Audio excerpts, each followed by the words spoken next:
Ho tanterahina manomboka ny alatsinainy izao kosa ary hifarana ny alakamisy izany hoe fito ka hatramin'ny fahafolo ny volana aprily ho avy izao ny andian'ny fahasivy amin'ny ilay tetikasa ny asa korampitso izay karakarainy ny Rotary Club Antananarivo Haingy izay natao indrindra moa mba himpanjinana ny hoavin'ny mpianatra ny anjinjiny avy hatrany no entina amintsika. Etsika iray natao indrindra mba hanampina ireo mpianatra eo amin'ny taona fahafolo na ny classe de seconde ny tetikasa ny asa korampitso izay karakarainy Rotary Club Antananarivo Hainga isan-taona. Hatramin'izay nisian'ny etsika dia mpianatra tsy latsaky ny 10 alina no efa niatrika ny fampafantarana ireo asa avy amin'ny sehatra samihafa.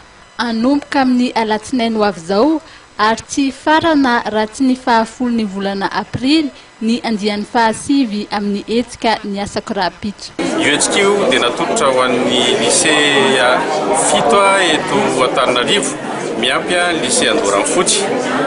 Io etsika io dia natao ho an'ireo mpianatra amin'ny klasy faharoa na klasy fahafolo moa etsotsika azy klasy de seconde taona fahafolo klasy de seconde zany.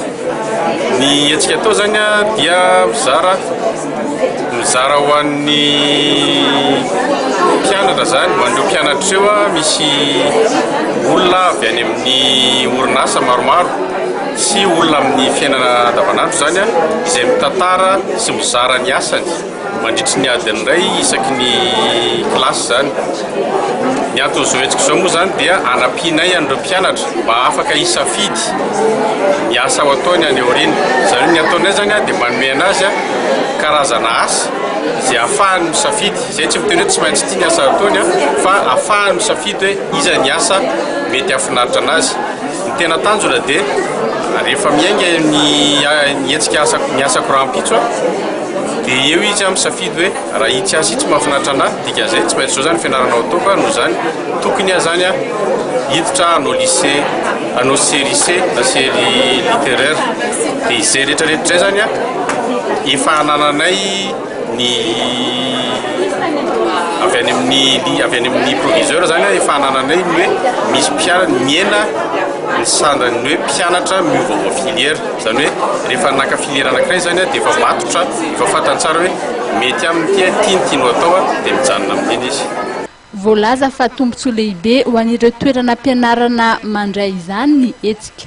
Fa ho an'ny lycée rehetrarehetra mihitsy dia misy tombontsoa lehibe dia satria ao anatin'ny asa korampitso manampy be mihitsy ny Rotary Hainga miaraka amin'ny intervenant izay sorana sy be dia manampy be dabe amin'ilay fisafidianana dia mety amin'ny klasy faharoa zany mety efa hanana ao an-tsaina satsy ilay ankizy hoe inona no ataoko indray andro any arakarak'ilay fandalovan'ny intervenant eo amin'izareo zany mety hanana safidy tampoka izy hoe tonga tsy nieritreretika mihitsy hatramin'izay fa ohatran'izay no tiako.